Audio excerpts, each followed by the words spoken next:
are you going to be? And if you'll notice, I'm not asking what are you going to do, but who are you going to be? I'm asking you about how you plan to live your life every day.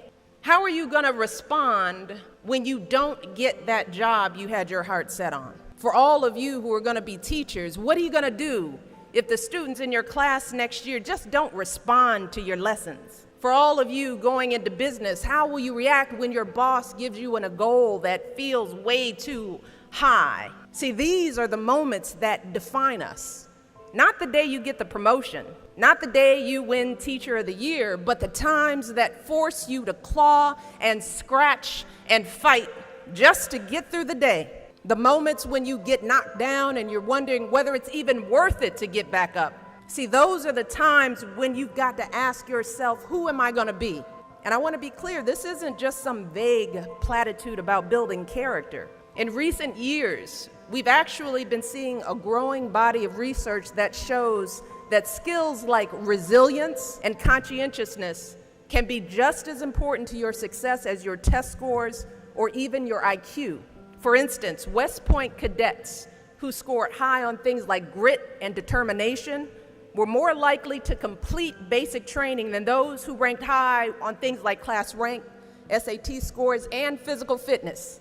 So what we're seeing is that if you're willing to dig deep, if you're willing to pick yourself up when you fall, if you're willing to work until your weaknesses become your strengths, then you'll develop a set of skills that you can mold and apply to any situation you encounter, any job you might have, any crisis you might confront.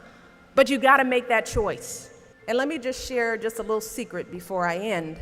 As someone who has hired and managed hundreds of young people over the course of my career, whether it was during my time as a lawyer, as an administrator, as a university, a nonprofit manager, even now as First Lady, I have never once asked someone I was interviewing to explain a test score or a grade in a class. Never.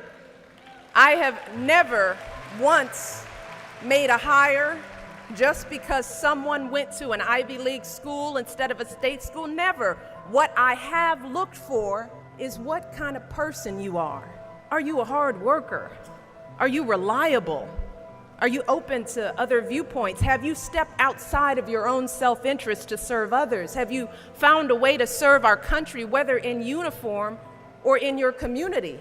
Again and again, I have seen that those are the qualities that I want on my team, because those are the qualities that move our businesses and schools and our entire country forward. And just understand this.